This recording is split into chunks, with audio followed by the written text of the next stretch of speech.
নমস্কার বন্ধুরা, তোমাদের সবাইকে জানাই রূপা কিচেন হোমে স্বাগত। আজকে আমি তোমাদের সঙ্গে শেয়ার করব পেঁয়াজি রেসিপি। দেখো, পেঁয়াজ কেটে নিয়েছি।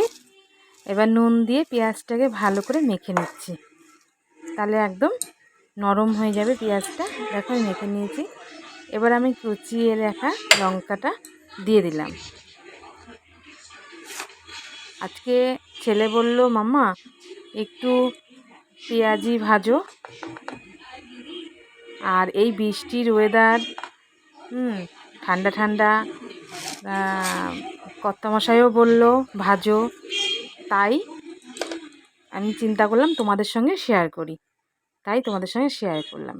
দেখো, আমি কাঁচা লঙ্কা দিয়ে দিয়েছি, তারপরে বেসন দিয়ে দিলাম, নুন তো দেওয়াই ছিল পেঁয়াজের মধ্যে, তারপরে চিনি, তারপরে তোমার কাশ্মীরি লঙ্কার গুঁড়ো, আর সব থেকে হচ্ছে ম্যাগি মশলা। এইটা একটা টিপস তোমাদের দিলাম। এত সুন্দর গন্ধ আসবে ভাজার সময়, খেতেও দারুণ লাগে, আর গন্ধে পুরো মমো করে, এত ভালো লাগে। আর দেখো, হলুদও দিয়ে দিলাম। এবার ভালো করে মেখে আমি 10 মিনিট রেখে দিয়েছিলাম। এবার আমি কড়াইতে তেল গরম করে নিয়েছি, দেখো দেখতেই পাচ্ছ। এবার আমি ভেজে নেব। তোমরাও এই সময়, এখন বৃষ্টির ওয়েদার, তোমরাও করে খাবে, ঠান্ডা করে খাবে, দেখবে তোমাদেরও খুব ভালো লাগবে। তোমরা শুধুও খেতে পারো, আবার মুড়ি দিয়েও খেতে পারো, ভালো লাগবে।